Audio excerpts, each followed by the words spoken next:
السلام علیکم و رحمت الله و برکاته. روزایی به شمار مانده است برای ماه شریف رمضان و در این روزای به شمار باید مسلمان کوشش به عبادات کنه، به زیاد کردن عبادات، به اصلاح کردن نفس،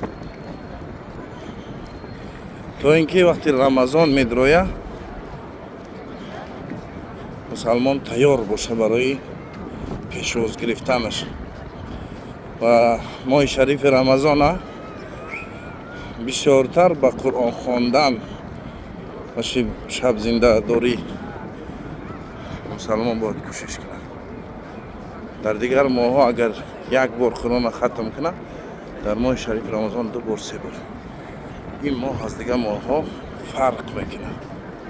الله متعال همه ما و شما را عبادت مقبول در ماه شریف رمضان نصیب گردونه. هر کسی آمین میگه الله عمرش نصیب کنه، عمره و حج. آمین یا رب العالمین. السلام علیکم و رحمت الله و برکاته.